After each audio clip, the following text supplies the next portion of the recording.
अस्सलाम वालेकुम dear students, मैं हूं Mohammad Ashfaq. Aspire college junior की जानिब से हमने बीएस ऑनर प्रोग्राम स्टार्ट किया है। मैं आपको पढ़ाऊंगा fundamental of electricity and magnetism.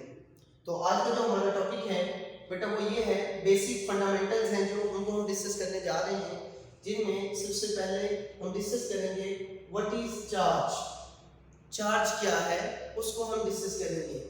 It is the basic property of a substance due to which it attracts or repel the other objects. ये किसी भी मटेरियल की वो प्रॉपर्टी है जिसकी वजह से ये दूसरे मटेरियल को या तो अट्रैक्ट करता है और या रिपेल करता है। उसके बाद types of charges, there are two types of charges जो हम यहाँ पे डिस्कस करेंगे। Number 1 is positive charge and number 2 is negative charge. अब हम ये डिस्कस करने जा रहे हैं कि यहाँ पे जो चार्जेस हैं वो प्रोड्यूस कैसे होते हैं। When two objects or a material are rubbed to each other, then charge is produced. जब दो ऑब्जेक्ट्स को हम आपस में रगड़ते हैं तो उसकी वजह से चार्ज प्रोड्यूस हो जाता है। For example, when a rod is rubbed with the silk, then rod gets positively charged and silk is negatively charged. अगर हम सिंपली यहाँ पे बात करें कि अगर एक रोड को हम एक दूसरे रोड के साथ रब करें सिल्क के साथ, तो जो हमारा रोड है वो पॉजिटिवली चार्ज हो जाएगा और जो सिल्क है वो नेगेटिवली चार्ज हो जाएगा।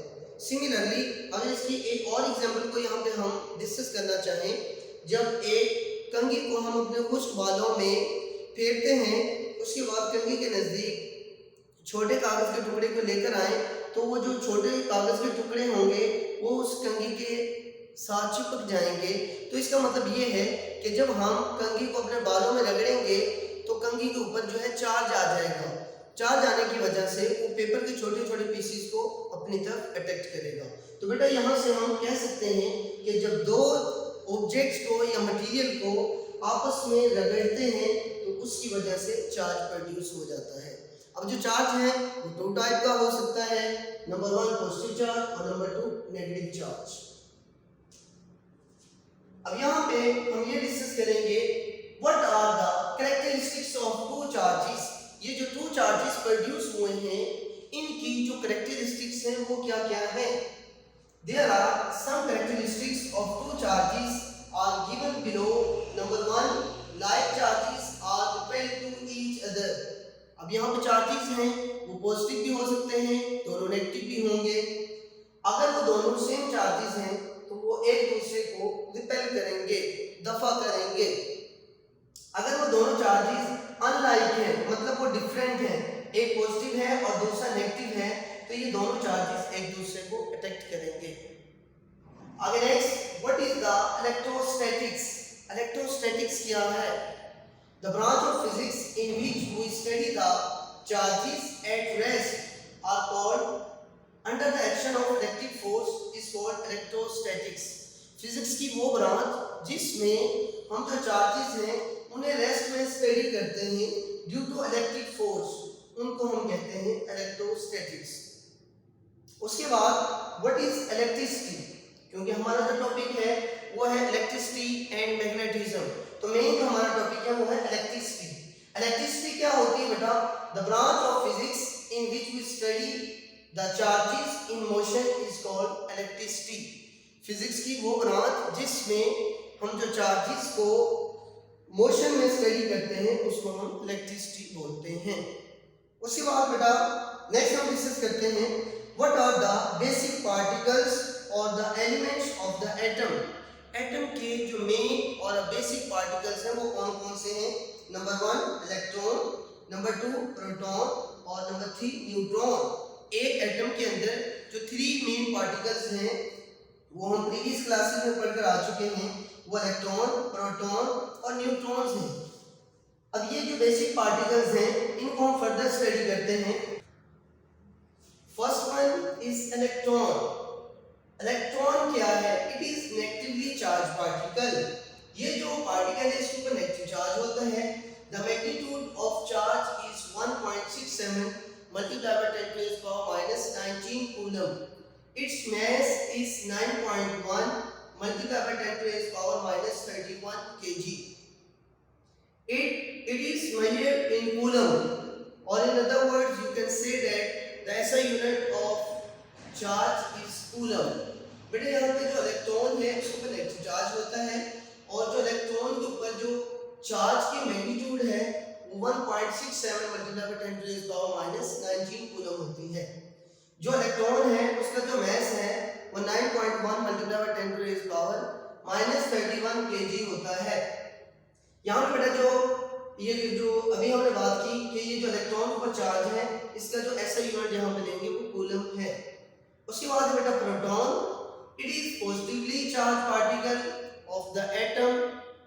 The magnitude of charge is 1.67 multiplied by 10 to the power minus 19 coulomb. It means charge of electron and charge of proton are equal in magnitude but in opposite direction.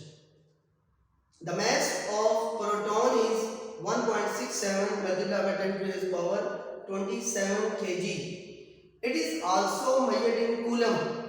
Charge का जो SI unit है वो coulomb है। उसके बाद बेटा हम बात करते हैं न्यूट्रॉन की। न्यूट्रॉन क्या है? It is the neutral particle of the atom. It has no charge. Its mass is approximately equal to the mass of proton.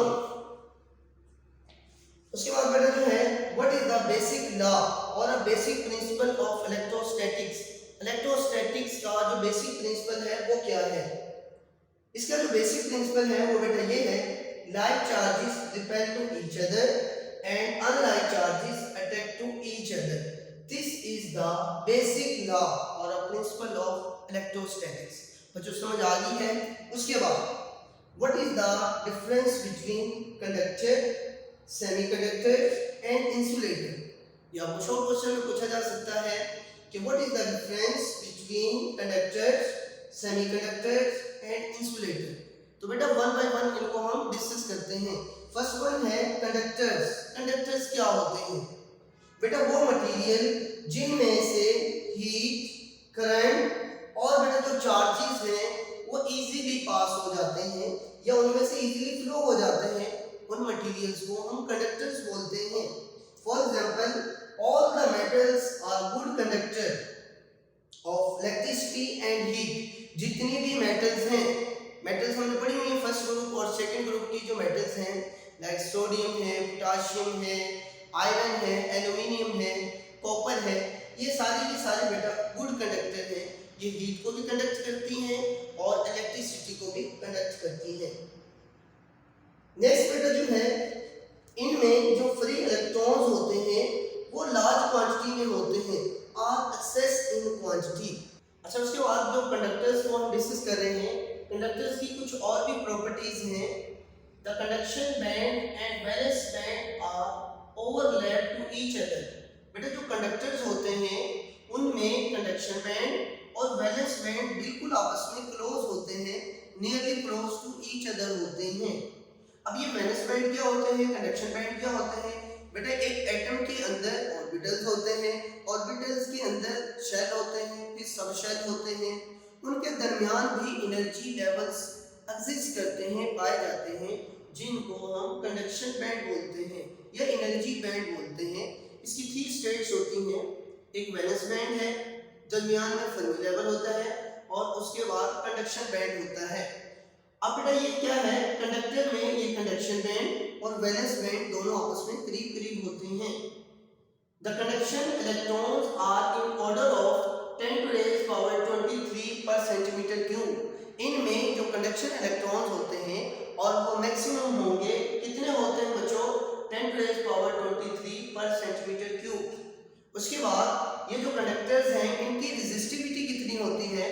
The resistivity of the conductor is approximately equal to 10 to the power minus 8 ohm meter। अब resistivity क्या होती है? बेटा 1 metre cube या centimetre cube की जो resistance होती है उसको बेटा हम रेजिस्टिविटी बोलते हैं। रेजिस्टेंस क्या होती है? जब करंट है जो पास करता है, जो चार्जेस हैं उनको कंडक्टर जो है ऑपोजिशन ऑफर करता है, मतलब जो इलेक्ट्रॉन्स हैं वो आपस में भी कोलाइड होते हैं और जो एटम्स होते हैं उनके साथ भी कोलाइड होते हैं। जब वो कोलाइड करेंगे तो उनके फ्लो में जो रुकावट आएगी उसको बेटा हम रेजिस्टेंस बोलते हैं, और 1 मीटर क्यूब की जो रेजिस्टेंस होती है उसको रेजिस्टिविटी बोलते हैं। तो कंडक्टर की जो रेजिस्टिविटी है वो 10⁻⁻8 ओम मीटर होती है।